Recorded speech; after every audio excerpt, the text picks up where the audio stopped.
Hey there, enthusiasts. Brandon and Kenny back on the show. This podcast is the Nintendo podcast, where we will talk about all things Nintendo, specifically the Nintendo Switch that had recently come out. It is a portable console that you can plug into your TV as well. This isn't, What? this isn't the Nintendo podcast. This is the Nintendo podcast. We have a theme song and everything. Nintendo podcast. Everything Nintendo and sometimes Apple. No, like I was saying earlier, I think that it just so happens the last time we talked about Apple, today we're talking about Nintendo stuff. It doesn't make it the Nintendo one because that boxes us in. I don't want to be boxed. I don't live in a box. I'm saying, get out of the box. I'm saying that today we're talking about Nintendo. By the way, do you have to be somewhere? See? Staring at your Apple Watch. When you look at your Apple Watch like that. Did you get a notification or are you just staring at your Apple Watch? I got buzzed. So Nintendo Switch. You and I have one. I wish we would have brought one in the room or something like that, but No, because then we'd be playing it the whole time. I know we would be because it's that much fun. But It is. one of the cool things about this Nintendo console that's different than others is this is a hybrid console. You can plug it into your television. It actually has a little dock that the actual thing sets in for you to be able to play it on the TV. Or you can actually pull it out in its own tablet form, has little controllers on the side, and you can take it as a handheld device, which is pretty cool. Joy-Con. Yeah, the little controllers on the side are called Joy-Cons. No, Joy-Con. Joy-Con. What do you think of that? I don't like it. The plural is Joy-Con and the singular is Joy-Con. I do not like that. I like the branding of it. I think it's smart. The idea is that if you're a real Nintendo fanboy, that you know the proper name for it. And you'll say it. And that's why Nintendo does it. It's for the fanboys out there. It's for the Brandons. They like to feel superior. I say Joy-Cons. They like to feel superior in their vernacular. The Joy-Kai. The Joy-Kai. That doesn't work. But that's what the individual controllers on the side of the console. The reason why I'm explaining is for all those of you that don't currently have one or haven't seen one. You're probably familiar with consoles. The typical style is it's a little brick, sits in front of your TV, plugs into it, and then you have a controller in your hand that controls what goes on the TV.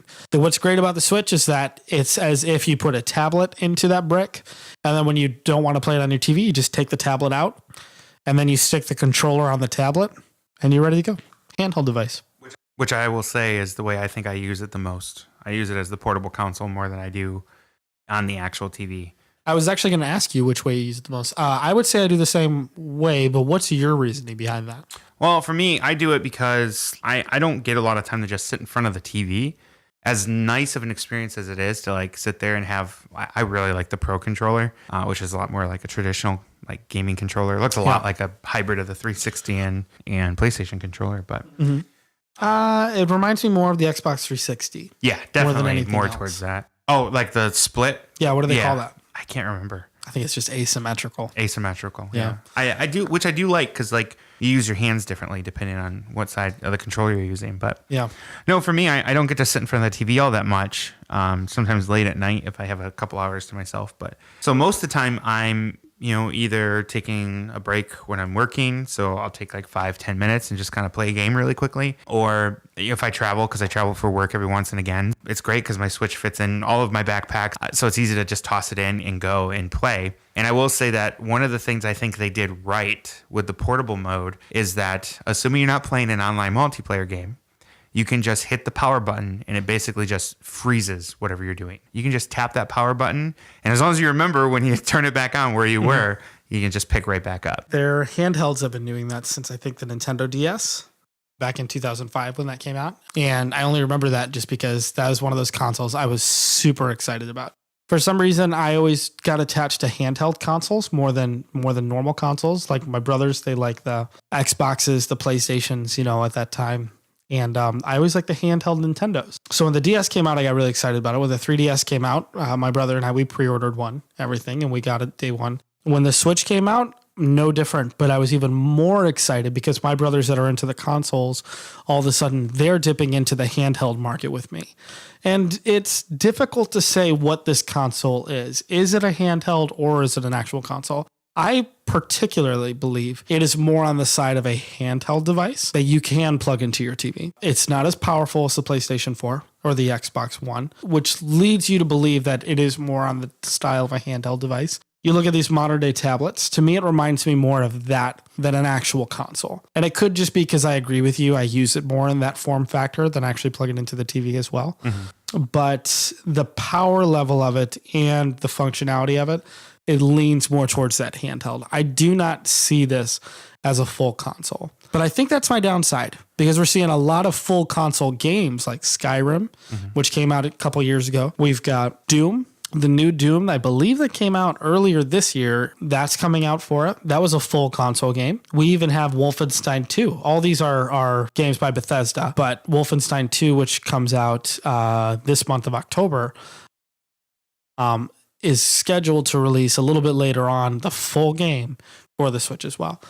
Maybe it's my undervaluing the functionality of the console that sees it as a full console, but I'm glad they're doing it. Now, see, speaking of the whole full console thing, and one thing I'm looking forward to with Wolfenstein specifically is I feel like the Switch is going to be almost an ideal first-person shooter device because of how well, and this is comparing it to Breath of the Wild, that they got the aiming system down almost just perfect. Yeah. Having the combination of using the whole device to like do your targeting, but at the same time being able to override that with your joysticks and your controls there. So I just kind of picture like, man, that would be really awesome in like a first person shooter game. Like I picture like, you know, setting up camp and being a sniper, sitting there and you're like, you know, just like a real sniper, you're sitting there like between heartbeats, like moving your device, just getting ready to get that perfect shot and then bam, trigger. Yeah. I feel like that would be a really good experience. Well, you know, they have part with Breath of the Wild using the joystick to aim like with the bow, but you're also using the motion controls partly as well to like fine aim things it's like a nice that. hybrid of the two. Where comparing it to like Splatoon, so we're gonna be talking about a lot of games here, but Splatoon, I don't think they have it quite as nice as in Zelda. Because Splatoon, if you want to use motion controls, they limit you on which directions your stick will It's just work. up. Your motion controls only work up and down. But with the sticks, they only let you go side to side or something like Correct. that. Sticks go side to side, and Where then they the should motion controls blend it. go up and down. Right. It'd be nice if they blended it like they did for Zelda. Here's the reason why I don't think that they will use motion controls for first-person shooters on it. The PlayStation 4, and I think maybe the Xbox One, but I know the PlayStation 4 since the PlayStation 3 has motion control built into the controller, has a gyroscope in it. There have been a ton of first-person shooters that have been available that have never given you option to use that gyroscope. In their actual like sniping, I think would be perfect because that's the advantage of the PC is that you can fine aim with a mouse. I think that would give us the cutting edge of first person shooting if you can fine aim using some sort of motion control. Right. Needless to say, I don't know why they haven't used it, but I'm guessing there's a reason. Yeah, that's really weird because like, thinking back to, I used to be a big Halo player. I played Halo a ton. Now there were no motion controls with, the original Xbox and 360 and stuff.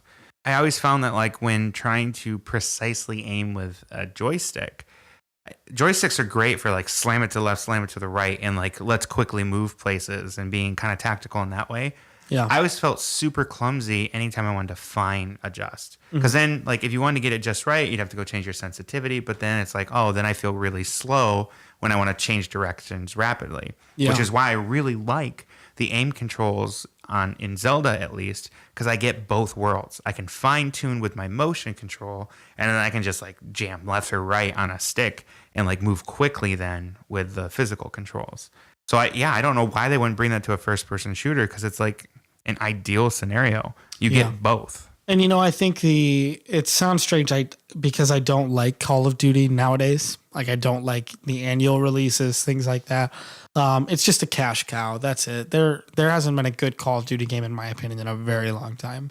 That's when I played was Modern Warfare 2, which was decent, and then there was like a new one every year. So. But I feel like that is the goal to call yourself a console. Are the annual releases getting released on your console? From the third-party annual releases moving on to it. Assassin's Creed used to be an annual release. It's not anymore. I would say if you get a Call of Duty game, if you get some mainstream EA game like Mass Effect or Star Wars Battlefront, the new Battlefront 2 is coming out and it looks awesome. If that comes to the Switch, if we get at least one Call of Duty game on the Switch and then an Assassin's Creed on the Switch, those are kind of like those semi-annual or regular releases that make the system a viable option as a full console to make it where now when you go into a store, it's not PlayStation 3 or Xbox. And then if you have kids, you'd think about Nintendo. No, now it's PlayStation 3, Xbox, or Nintendo. The way it used to be. I mean, the last time Nintendo was a viable option for a mainstream console in your home was the Nintendo 64. And that's because it had one competitor. That was the PlayStation. And then the Wii definitely was just so family oriented, which isn't a bad thing. There were a lot of really fun games on the Wii. Yeah. But I definitely agree with you that going into real gaming, quote unquote, besides being on a PC, you would always think either whatever the Microsoft console is, one of the Xbox terrible name system, right? This year it's an Xbox. Now it's a 360. Now it's a One. Next we're going to release Xbox X. See, it's the Xbox same thing. S. It's the iPhone stuff. Yeah. And you can't call it X. It's 10. It's 10, right? So Xbox at least with 10. PlayStation, I'll give Sony props there. Good job on using numbers. In my opinion, the GameCube era was different because you had the Xbox, the PlayStation 2, and the GameCube.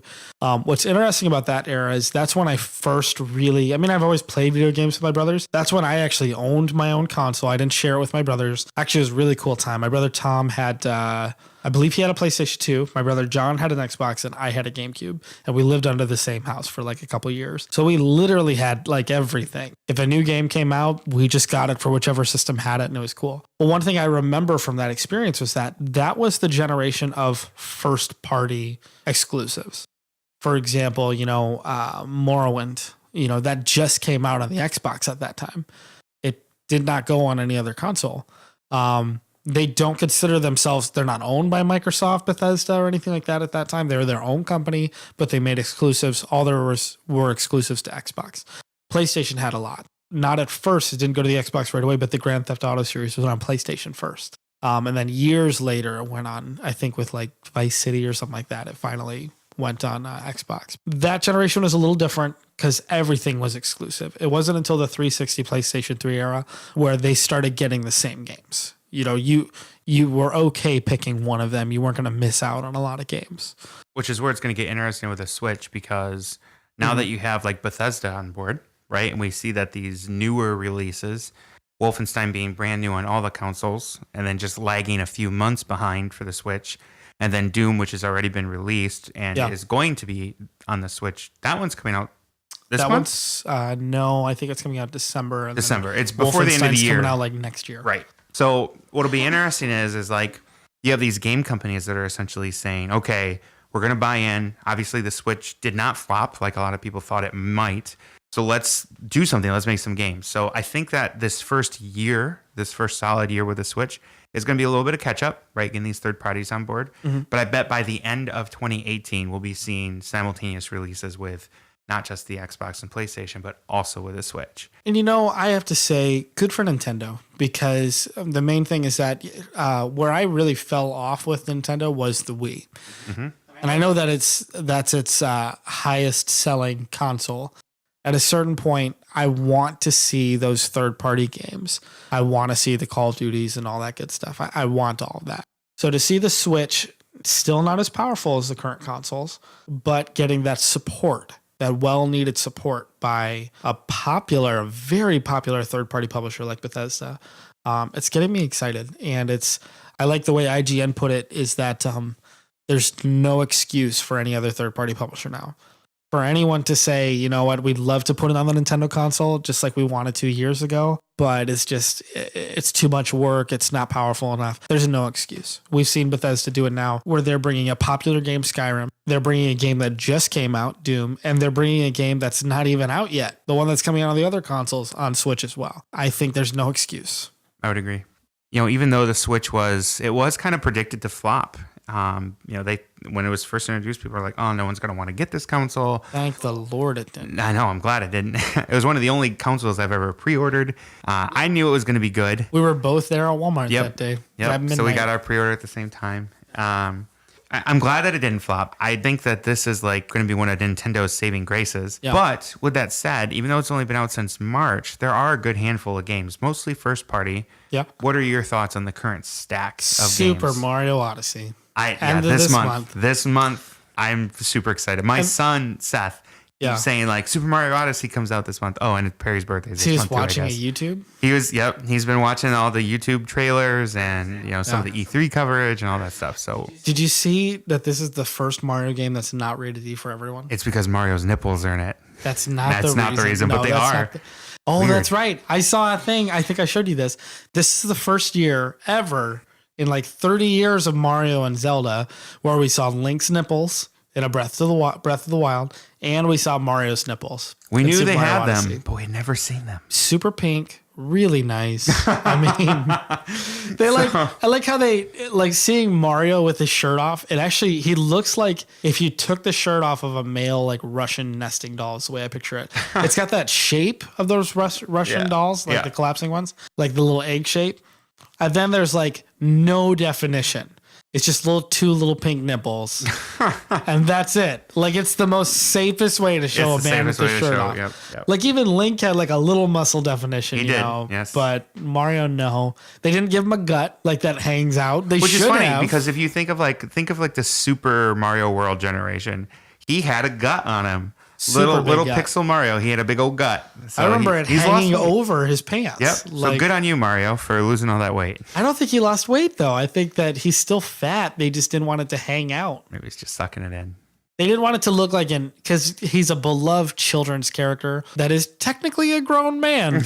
They didn't want him to have the appearance of a grown man. He still has to have cartoonish qualities. So going on the games that are currently out. So that one's coming out this month, which we'll talk about when that comes out, because I'm sure day one we'll probably lock ourselves away and play that game until we beat it. I plan on just coming over. Yeah, we'll definitely give a review on that. But I'd say the current release of games is pretty decent.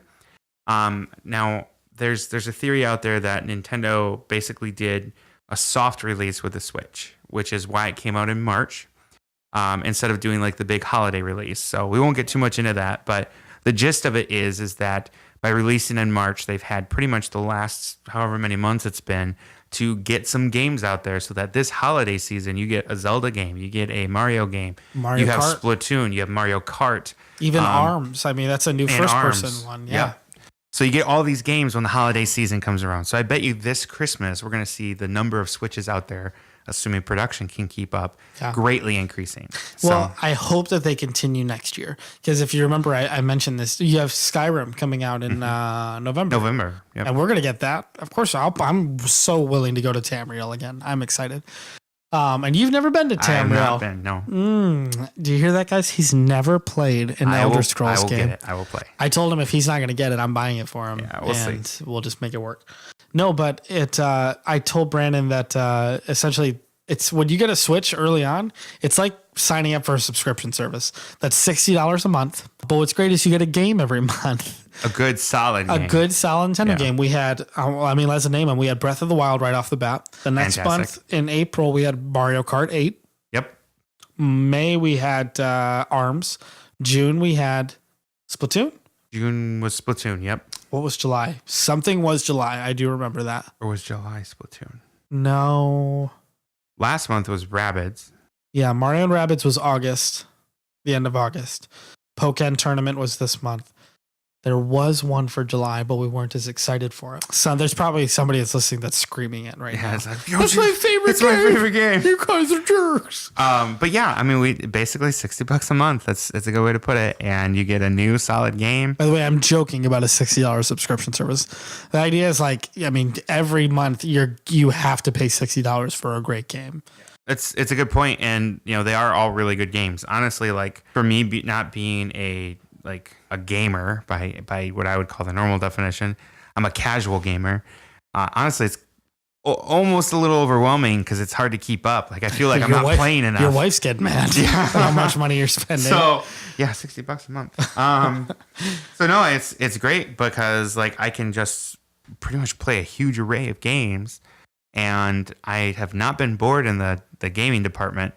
Honestly, I find myself going back to Zelda a lot because it's just such a good game, and I'm only like 50% complete. But at the same time, like it's great playing Mario Kart with the kids. Yeah. Splatoon's great for the multiplayer. Picked up Pokken, which I've been playing the last few days, which is a lot of fun. Still haven't played it with you yet. Yeah, we'll try to play that today or sometime soon. Pokken is a lot of fun. I will say my only complaint about Pokken is that there's a lot of dialogue that doesn't need to be there. And I wish you could just like blast through it faster. And you can't? No, you can hit the A button to go through it, but there is a lot of dialogue. Once it's gone, it's better and it's a lot more fluid. Shouldn't be dialogue in a fighting game. I know. It should just be like, hey, that guy right over there, beat him up. Yeah, can you imagine like Mortal Kombat with like 15 minutes of dialogue you'd have to sit through? Sonya Blade, you have killed my family. We will now talk about this for 8 hours before we fight. Finish him in 15 minutes. So yeah, that's the only annoying part, but it's great seeing all the Pokemon that are in it, considering there's 600 Pokemon now. Which, speaking of, maybe we'll see a new Pokemon game on the Switch. We'll see. Still rumors on that. Rumors on Pokemon. We'll see. But yeah, there's already a lot of really good games, and honestly, like, you know, especially as someone who works, you know, a standard 40-hour-a-week job, and who also has a family and doesn't have time to game 20 hours a day. There's more than enough choices for me to stay busy with the Switch in a fun way. So we definitely love Nintendo. We love the Switch. Obviously, please endorse us, Nintendo. And so we went a little long in this one. I mean, at least just talking about it, just because we're so passionate about it. But we would definitely love to hear from you guys on what are our social media platforms, Brandon? Yeah, we're getting everywhere. We are on Twitter, on Facebook, Instagram, iTunes, YouTube. And of course, we have a website landing page, which will just take you to Facebook right now. But we are looking at getting on the Google Play Store so that you can subscribe there as well. So that'll probably be in the next week or two. Pretty soon, we're going to put Post-its on your mom's fridge. So look for us there. Yep. And please, I mean, like, tell us, like, I think the question, it'd be cool to do like a question of the week. Question this week is like, what are you guys excited for? What do you want to see come out on the Nintendo Switch? Because I know that, like I said, and I actually do have to apologize because from the first episode, I said, Brandon is the only person I know with the Nintendo Switch. If I recall, after that podcast came out, I had a lot of people tell me, hello, we talk about Switch like every other day, Kenny.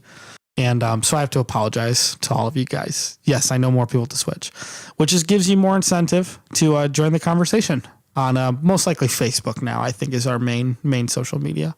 But just to prove it, you need to send us your friend codes. Otherwise, how do we know if you really have a Switch? Please send friend codes. Like, actually just post them on the site, things like that, because Nintendo still doesn't have a dedicated. Let's hope that Nintendo changes that soon. That friend code is a pain to type in. I want usernames.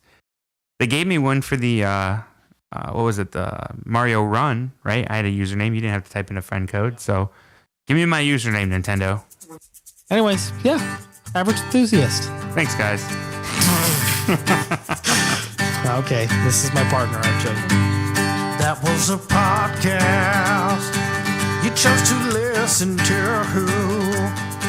Do you think you make good choices? Whether you do, you heard Brandon and Kenny talk about things that are cool. We feel enthusiastic that you can be average too.